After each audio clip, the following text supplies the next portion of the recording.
Halo. Pada mata kuliah pemahaman tentang peserta didik dan pembelajarannya di topik 3 kami akan mengulas asesmen di ruang kelas di SMP Negeri 19 Banjarmasin. Yuk simak terus. Berikut identitas asesmen yang dianalisis yaitu pada mata pelajaran ilmu pengetahuan alam di kelas 7 pada fase D dengan materi kalor. Terdapat capaian pembelajaran yang tercantum serta tujuan pembelajarannya. Tujuan pembelajaran pada materi kalor yaitu, yang pertama melalui kegiatan diskusi, peserta didik dapat menjelaskan konsep kalor dengan benar.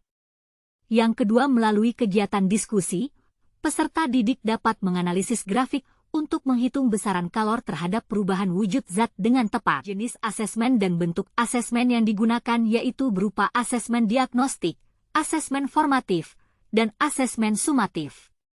Asesmen diagnostik berupa tes gaya belajar. Asesmen formatif berupa unjuk kerja dalam mengerjakan LKPD serta observasi sikap peserta didik selama proses pembelajaran. Asesmen sumatif berupa tes tertulis. Tahap perkembangan peserta didik di kelas 7 merupakan tahap operasional formal di mana anak sudah mampu memecahkan masalah dan menarik kesimpulan, maka tahapan perkembangan ini sesuai dengan asesmen formatif yang diberikan berupa unjuk kerja dalam LKPD pembelajaran berbasis masalah. Bagian asesmen yang menunjukkan kesesuaiannya mempertimbangkan aspek lingkungan budaya peserta didik adalah pada bagian orientasi masalah di LKPD, yaitu mengaitkan lingkungan budaya dengan permasalahan yang diangkat. Sedangkan bagian asesmen yang menunjukkan kesesuaian karakteristik peserta didik adalah dengan mengelompokkan peserta didik sesuai dengan gaya belajar yaitu visual, audio, dan kinestetik. Bagian asesmen yang menunjukkan kesesuaian dengan kemampuan peserta didik adalah asesmen sumatif yaitu tes tertulis berupa pilihan ganda.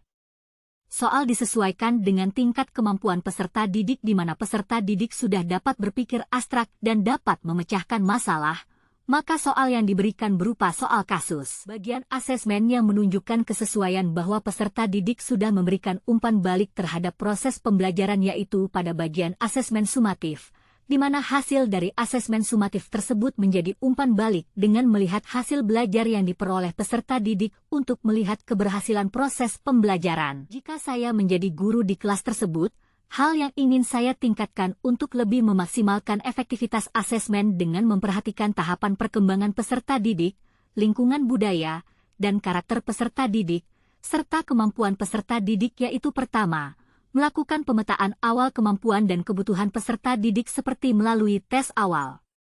Kedua, merancang asesmen yang relevan dengan konteks budaya dan lingkungan peserta didik. Ketiga, melakukan analisis hasil asesmen sebagai umpan balik perbaikan pembelajaran. Demikianlah ulasan singkat asesmen di ruang kelas.